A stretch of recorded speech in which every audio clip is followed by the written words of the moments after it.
오늘 우리는 이전보다 훨씬 풍요로운 시대를 살아가고 있습니다. 제가 자랄 때를 생각해봐도 그렇고 저보다 연세가 많으신 분들도 다들 그렇게 생각하실 것입니다. 여기에 계신 분들뿐만 아니라 아마도 어려운 시대를 거쳐온 대한민국의 40대, 50대 이상의 대부분의 사람들은 다 같은 생각일 것입니다. 필요한 물건은 클릭 한 번으로 다음 날이나 늦어도 2, 3일 내에 문 앞까지 배송이 되는 시대입니다. 심지어 어떤 물건은 당일에 배송이 되기도 합니다. 먹고 싶은 음식이 있다면 굳이 식당에 가지 않아도 문 앞에 척척 배달이 됩니다. 갖가지 AI가 등장을 해서 궁금한 것이 있으면 실시간으로 답을 찾을 수가 있습니다. 이처럼 우리는 그 어느 세대보다도 편리하고 풍족한 시대를 살아가고 있습니다. 그런데 이상하지 않습니까? 이렇게 풍요로운 시대를 살아가고 있음에도 불구하고 사람들의 얼굴에서 감사가 사라지고 있습니다. 오히려 불평과 불만, 원망의 소리들이 더 커지고 있습니다. 예전에는 없어서 못 먹고 못 입었는데 감사했고, 힘들고 어려운 환경 속에서도 감사했는데 지금은 넘치도록 풍요로운데 감사를 잃어버렸습니다. 도대체 우리는 어디서부터 잘못된 것일까요? 오늘 말씀을 통해 그 이유를 찾아보고 다시금 감사의 자리로 돌아오는 시간이 되기를 소망합니다. 오늘 본문은 누가복음 17장 11절부터 19절입니다. 예수께서 예루살렘으로 가실 때에 사마리아와 갈릴리 사이로 지나가시다가 한촌에 들어가시니 문둥병자 10명이 예수를 만나 멀리 서서 소리를 높여 가로되 예수 선생님이여 우리를 긍휼히 여기소서 하거늘 보시고 가라사대 가서 제사장들에게 너희 몸을 보이라 하셨더니 저희가 가다가 깨끗함을 받은지라. 그 중에 하나가 자기의 나은 것을 보고 큰 소리로 하나님께 영광을 돌리며 돌아와 예수의 발 아래 엎드려 살해하니 저는 사마리아인이라. 예수께서 대답하여 가라사대 10사람이 다 깨끗함을 받지 아니하였느냐? 그 9은 어디 있느냐? 이 이방인 외에는 하나님께 영광을 돌리러 돌아온 자가 없느냐 하시고 그에게 이르시되 일어나 가라.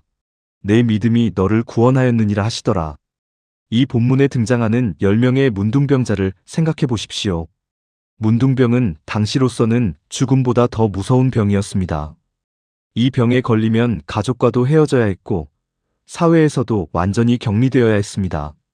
사람들이 다니는 길에는 나타날 수도 없었고 누군가 지나가면 부정하다, 부정하다 라고 외쳐야 했습니다. 얼마나 비참하고 처참한 삶이었겠습니까? 그런 그들이 예수님께 나아와 간절히 부르짖었습니다. 예수 선생님이여 우리를 긍휼히 여기소서. 그러자 예수님이 말씀하셨습니다. 가서 제사장들에게 너희 몸을 보이라. 제사장에게 몸을 보인다는 것은 깨끗함을 확인받는 절차였습니다. 즉 아직 낫지도 않았는데 나은 사람처럼 행동하라는 것이었습니다. 믿음의 발걸음이었습니다. 그리고 그 말씀대로 순종하여 가다가 저희가 깨끗함을 받았습니다. 10명 모두가 기적을 체험한 것입니다. 그런데 여기서 놀라운 일이 벌어집니다. 10명이 다 고침을 받았는데 예수님께 돌아와 감사를 드린 사람은 단 한 명밖에 없었습니다. 그것도 유대인이 아닌 이방인 취급을 받던 사마리아 사람이었습니다. 나머지 9명은 어디로 갔을까요? 아마도 집으로 달려갔을 것입니다. 오랫동안 보지 못했던 가족들에게로, 사랑하는 사람들에게로 달려갔을 것입니다. 그것이 잘못된 것은 아닙니다. 이해할 수 있습니다. 하지만 예수님은 그것을 안타까워하셨습니다. 10사람이 다 깨끗함을 받지 아니하였느냐? 그 9은 어디 있느냐? 이 이방인 외에는 하나님께 영광을 돌리러 돌아온 자가 없느냐? 이 물음이 바로 오늘 우리에게도 동일하게 울려 퍼지는 말씀입니다. 우리도 하나님께서 베풀어 주신 수많은 은혜 속에서 살아가고 있습니다. 오늘 이 자리에 나와 예배드릴 수 있는 것, 건강하게 숨쉬고 있는 것, 가족이 있고 밥을 먹을 수 있는 것, 이 모든 것이 당연한 것이 아닙니다. 우리가 당연하게 여기는 바로 그 순간, 감사는 우리 곁을 떠납니다. 여기서 잠깐, 지금까지의 내용이 은혜가 되고 계신다면 구독, 좋아요, 그리고 알림 설정까지 해주시면 내 일상의 삶에 적용이 되는 복된 소식을 가장 먼저 받아보실 수 있고 복음이 많은 사람들에게 퍼져나갈 수 있습니다. 계속 이어가겠습니다. 그렇다면 왜 우리는 감사를 잃어버리게 되는 것일까요? 첫 번째 이유는 은혜를 너무 빨리 잊어버리기 때문입니다. 9명은 나은 것을 보자마자 다른 곳으로 달려갔습니다. 병 고침의 기쁨은 있었지만 그 기적을 베풀어 주신 분에 대한 생각은 잊어버렸습니다. 우리도 마찬가지입니다. 힘들고 어려울 때는 간절히 기도하다가 문제가 해결되고 나면 언제 그랬냐는 듯이 잊어버립니다. 이것이 인간의 본성입니다. 그러나 믿음의 사람은 다릅니다. 은혜를 기억하고 그 은혜에 감사하는 자리로 돌아오는 사람이 진정한 믿음의 사람입니다. 두 번째 이유는 비교하기 때문입니다. 우리는 지금 가진 것에 감사하기보다 남이 가진 것과 비교하면서 내가 가진 것이 부족하다고 느낍니다. SNS를 열면 다른 사람들의 화려한 일상이 펼쳐집니다. 좋은 집, 맛있는 음식, 멋진 여행, 행복한 가정처럼 보이는 사진들이 쏟아집니다.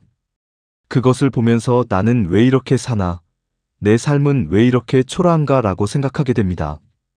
이 비교가 감사를 앗아가는 강도입니다. 사마리아인은 비교하지 않았습니다.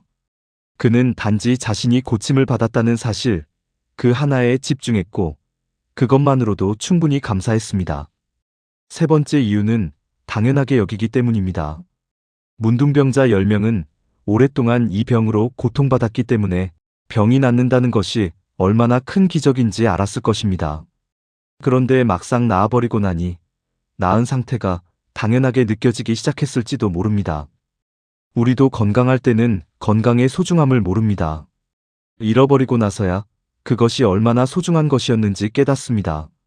사랑하는 사람도 곁에 있을 때는 당연하게 여기다가 떠나고 나서야 그 소중함을 압니다.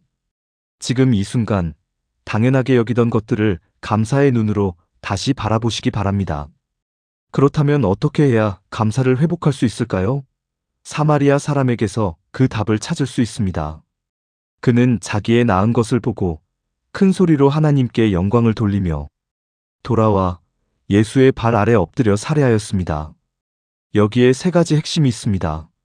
첫째, 그는 은혜를 인식했습니다. 자기의 나은 것을 보고라고 기록하고 있습니다. 당연히 나아야 할 이유가 없었습니다. 아무런 자격도 없었습니다.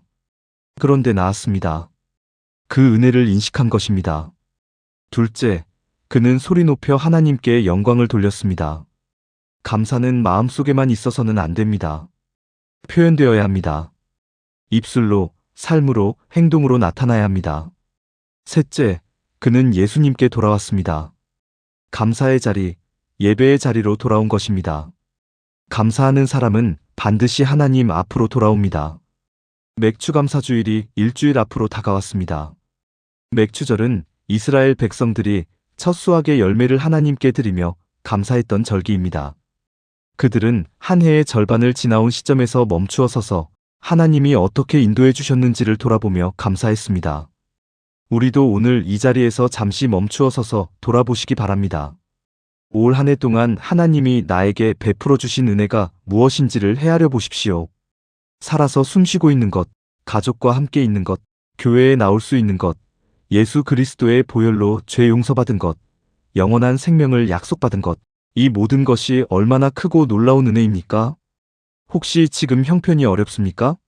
몸이 아픕니까? 관계가 힘듭니까? 그래도 감사할 이유는 있습니다.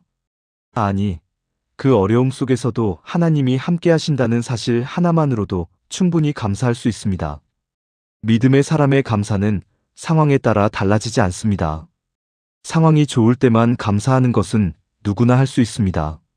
그러나 상황이 어려워도 환경이 힘들어도 그래도 감사합니다라고 고백할 수 있을 때 그것이 진정한 믿음의 감사입니다.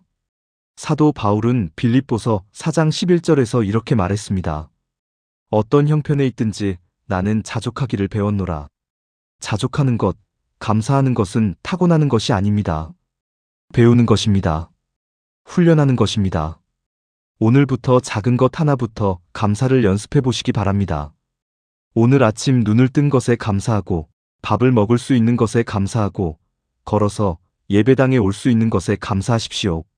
그 작은 감사들이 쌓여갈 때 우리의 삶이 변화되기 시작합니다. 10명 중 1명, 사마리아인이 돌아와 감사했을 때 예수님은 그에게 말씀하셨습니다. 일어나 가라. 내 믿음이 너를 구원하였느니라.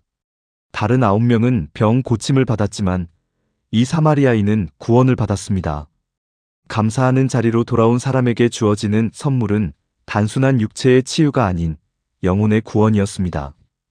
우리가 하나님께 감사하는 것은 단순한 예의나 종교적 의무가 아닙니다.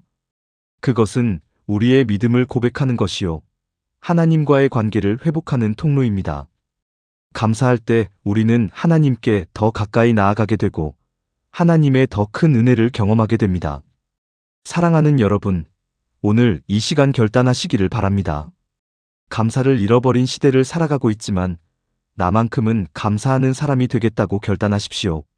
9명처럼 복을 받고도 감사 없이 사라지는 사람이 아니라 그 한 명의 사마리아인처럼 은혜를 기억하고 돌아와 예수님 발 앞에 엎드리는 사람이 되시기를 바랍니다. 감사는 우리가 받은 은혜의 크기를 아는 것에서 시작됩니다.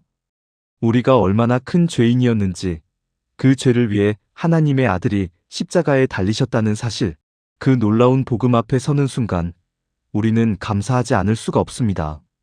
오늘도 그 은혜를 기억하시고 감사하며 살아가시는 복된 하루가 되시기를 주님의 이름으로 축원드립니다. 다음 시간에도 우리의 평범한 일상의 삶에 반드시 적용해야 할 은혜의 말씀으로 찾아뵙겠습니다. 샬롬.